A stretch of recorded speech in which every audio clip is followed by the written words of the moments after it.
La pilosité féminine au niveau des parties intimes est souvent abordée dans divers contextes psychologiques et éducatifs. Lorsqu'on parle de poils, notamment dans ces zones, les opinions sont souvent tranchées, mais la psychologie et la biologie offrent une explication plus profonde et naturelle. Abordons ce sujet avec respect et pédagogie.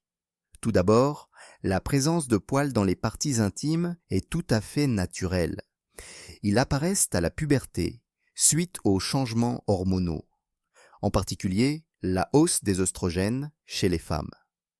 En effet, la pilosité est généralement liée à l'équilibre hormonal.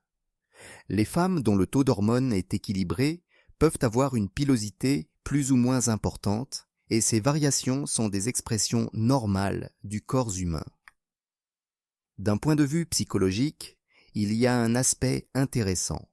La pilosité, y compris au niveau des parties intimes, peut être associée à la maturité et au développement humain naturel. À travers différentes cultures et époques, une apparence naturelle a souvent été interprétée comme un symbole d'authenticité et de confiance en soi.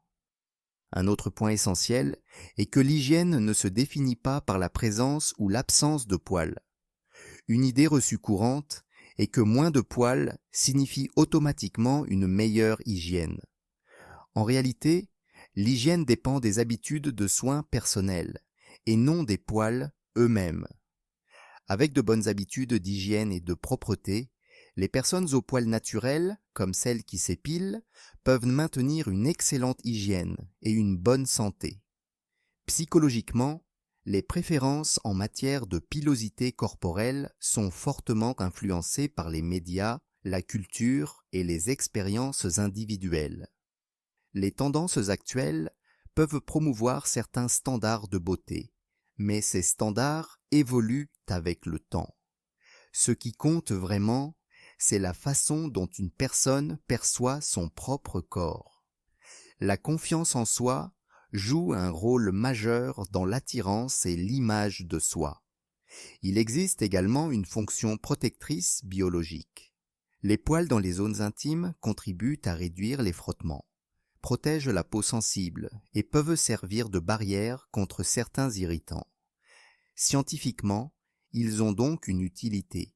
Sur le plan émotionnel, les personnes qui acceptent leur corps au naturel, qu'elles choisissent de s'épiler ou non, ont souvent une meilleure estime d'elles-mêmes.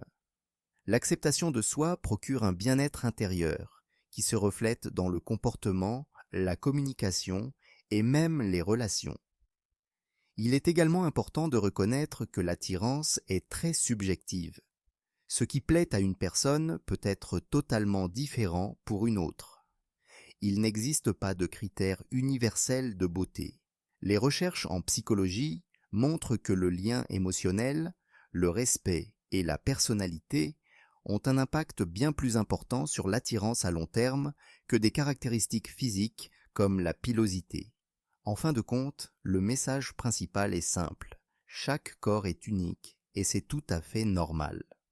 Le choix de conserver, d'épiler ou de tailler ses poils est une décision personnelle qui ne reflète en rien la santé, la valeur ou l'attractivité d'une personne.